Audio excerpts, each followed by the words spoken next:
l'émir Abdelkadir el-Jazairi, tome 5, halte 192. Lorsque tu récites le Coran, cherche refuge en Allah, contre Satan le lapidé. Le Très-Haut a dit, lorsque tu récites le Coran, cherche refuge en Allah, contre Satan le lapidé. En vérité, il n'a aucune autorité sur ceux qui ont la foi et s'en remettent totalement à leur Seigneur. Son autorité ne s'exerce que sur ceux qui le choisissent pour ami et sont associateurs à cause de lui. Sourate 16, versets 98 à 100. Lorsque tu récites le Coran en synthèse, et que tu descends à la lecture du Furqan, la discrimination, cherche refuge en Allah. Car le degré du Coran est celui de la synthèse et de la réalité, le degré de l'essence totalisatrice, l'unité sans relation.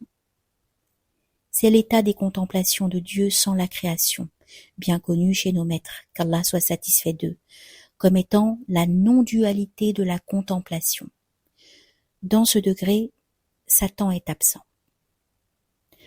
Ensuite, après la récitation du Coran, le Coran synthèse, tu reviens à celle du Furqan, la discrimination, station où l'on contemple la création comme dépendant d'un Dieu, nommé par nos maîtres unité de l'être, où sont présents les attributs et la multiplicité conceptuelle. Après la récitation du Coran, et dès le retour au Furqan, tu dois observer les lois de la sagesse divine et prendre en considération les causes secondes et les agents intermédiaires, comme l'a ordonné le législateur. Ainsi, tu éviteras ce qu'il t'ordonne d'éviter et tu suivras la voie dans laquelle il te guide. Dieu, en effet, a disposé des causes pour le bien et des causes pour le mal, et Satan le lapidé fait partie de ces causes, puisqu'il est le support de manifestation de l'égarement et de l'erreur. À ce degré, cherche refuge en Allah contre Satan, et pour te protéger de ce dernier, retranche-toi dans la forteresse du Très-Haut. Le Très-Haut nous fait savoir aussi que Satan n'a, quant à son pouvoir personnel, aucune autorité et domination sur ceux qui ont la foi et attestent que nul ne peut désavantager ou avantager, guider ou égarer, hormis lui, qu'il soit exalté. Ceux qui attestent qu'il est le Créateur pour le bien et le mal, l'unique existenciateur de toutes choses, lui seul sans associé.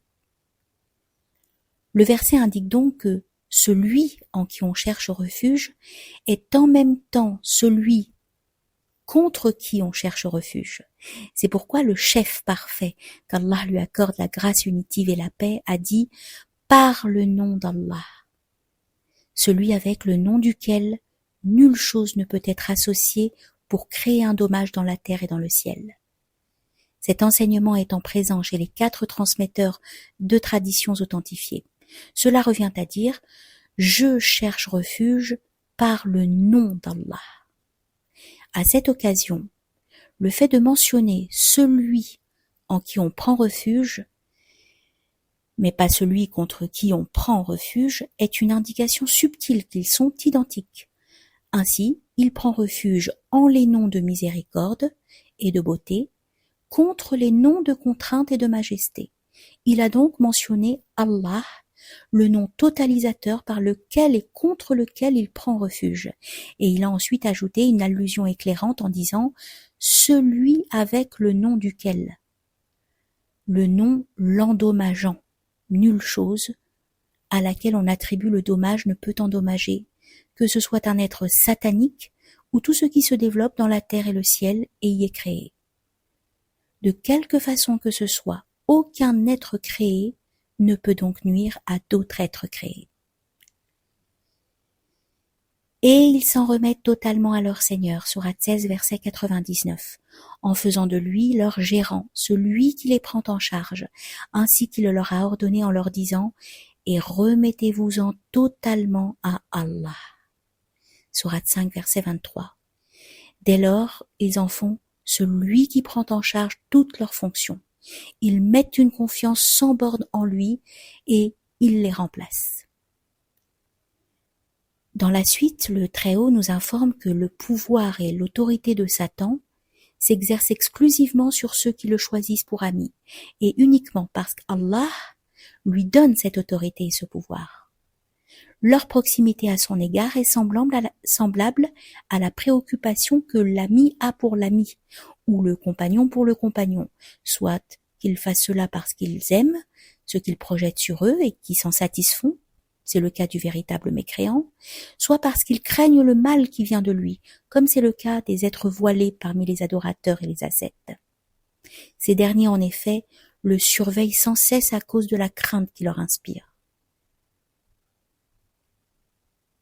Et ceux qui sont associateurs à cause de lui font de Satan un associé au Très-Haut dans la survenance du dommage et du mal, sinon il n'en aurait pas peur à ce point.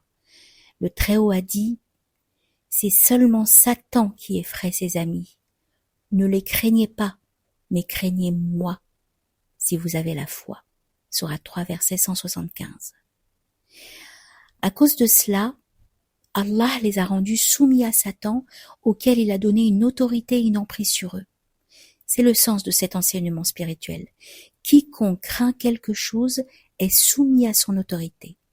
C'est-à-dire qu'Allah donne à cette chose une autorité et une emprise sur lui. Quiconque en effet craint une créature, place son âme sous sa gouvernance et lui donne le contrôle sur lui. Allah le sanctionne alors en le mettant sous l'emprise de ce qu'il craint.